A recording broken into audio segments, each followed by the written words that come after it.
Ganito ka ba? Yung nagpapapayat ka, pumapayat ka nga, pero nakakaramdam ka naman ng panghihina. Parang walang enerhiya. Nako, hindi yan normal kapatid. Baka may mali sa ginagawa mo, kaya naman pakinggan mo ito.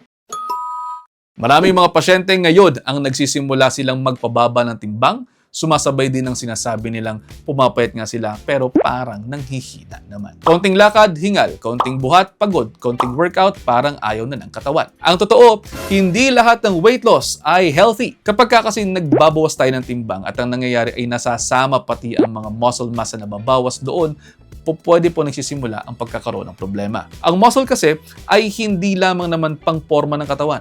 Ang muscle ay ginagamit para magkaroon ng lakas, paggalaw, pagprotekta ng joints, at napakalaking factor niyan sa metabolismo. Kung pumapayat kayo pero muscle ang nawawala, pwede pong bumabagal ang metabolismo ninyo at mas nanghihina. At ang ending nito, pwede pong bumalik sa dating timbang kasi nga hindi nakakapag-perform ng tamang workload o ng inyong tamang ehersisyo. So ang tanong natin ganito, paano natin poprotektahan ng muscle natin kapag nagpapababa tayo ng timbang? Ganito yan. Una, kinakailangan natin ng resistance training. Hindi sapat yung puro diet lamang. Ang kinakailangan, tuturuan mo rin yung katawan mo na yung muscle na yan na nasi-stimulate natin para mas maging toned o lumalaki bahagya while you are losing weight kasi kinakailangan pa rin po talaga natin ng muscle para sa form and function ng katawan. Pangalawa, kinakailangan po ng tamang protein intake. Pero linawin ko lamang po na hindi porke sinabi nating prioritize protein ay yung protein lamang po ang kinakain natin at basta lamang po ma-hit yung protein goals. Tandaan na mayroong mga pagkaing sinasabing high protein pero sobrang processed naman. Minsan, kasama niyan, mataas pa rin yung sodium, mataas ang saturated fats, at po pwedeng nagpapataas din yan ng cholesterol nyo sa bandang huli. Oo, may protina ka nga, pero kapalit naman yan ang sobrang problema sa kalusugan. Kaya dapat nating i-prioritize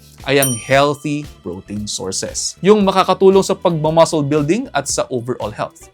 At isa pang mahalagang punto, hindi kaaway ang carbohydrates. Maraming tao ngayon ang takot na takot sa carbohydrates pero sa totoo lamang po may napakahalagang role sila sa ating katawan. Sabi nga natin, ang carbs ay ang preferred source of energy ng katawan lalo na kapag nag-exercise tayo. Kapag may sapat kayong carbohydrates intake, again, sapat lamang po, hindi sobra. Mas maganda ang nagiging performance ninyo, mas maganda ang pag-pump ninyo during exercise, mas malakas ang pagbubuhat ninyo at mas malakas kayong gumalaw. At ito po yung madalas na hindi alam ng marami. Kapag may sapat na dami kayo ng carbohydrates, nasi-spare po ang inyong protina from being used up. Ibig sabihin, hindi nagagamit ng katawan mo ang protein bank mo bilang energy, kundi nagagamit sila bilang sa tamang trabaho nila, which is for muscle repair and muscle building. Kaya ang tamang approach ay hindi yung protein lamang, tapos wala kayong carbohydrates, dahil po pwedeng wala kayong lakas dyan. Ang tamang approach ay sapat na healthy protein, sapat na dami ng carbohydrates,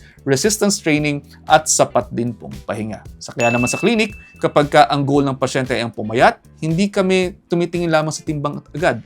Tinitingnan din namin kung yung muscle mass nila, yung body fat percentage nila at energy nila ay sapat. At kung gumaganda ba ang galaw ng kanilang katawan. Tandaan, ang goal po natin sa pagpapapayat ay hindi lamang yung lumiit kayo o bumaba ang timbang ninyo. Ang goal natin ay ang magiging mas malakas at mas healthy kayo.